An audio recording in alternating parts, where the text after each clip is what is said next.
Using data validation in Google Sheets is a great way to make sure that you get correct data in your spreadsheet. So let's take a look at this spreadsheet.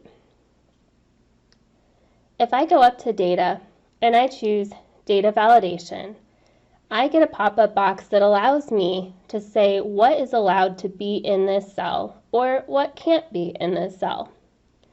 So let's take a look. Maybe in this column I want to know if the student has turned in their physical. And I want it to be quick and easy, yes or no.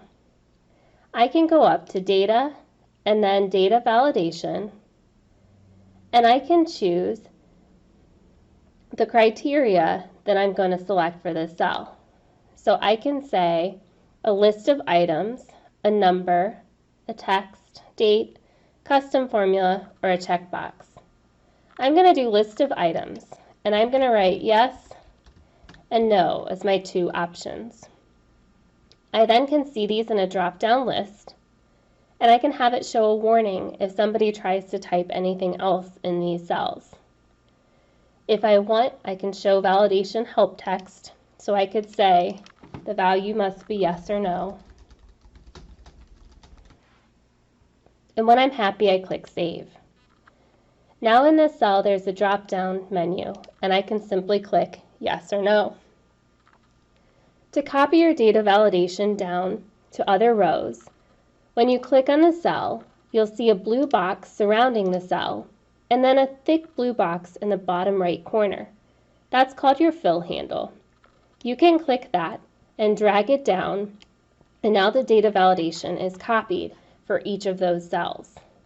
If I want to remove the yes from each of those, I can press delete on my keyboard and the data validation is still there.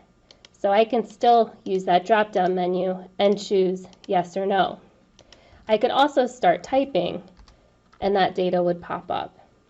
With data validation, you can also make sure that the data in a cell is maybe a number or a date. So for this, let's put the age of the player. I can then select the range of cells that I want the data validation to apply to without having to drag it down afterwards. I can go back to Data and choose Data Validation.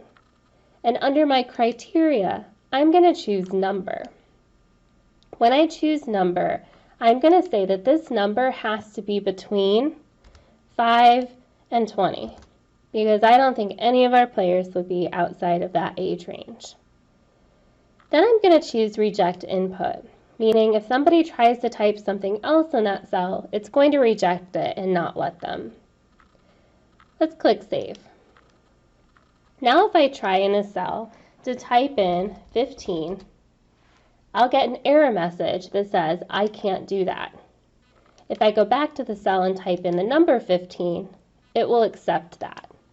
If I type in 21, again, I get that error message because that number won't work for that cell.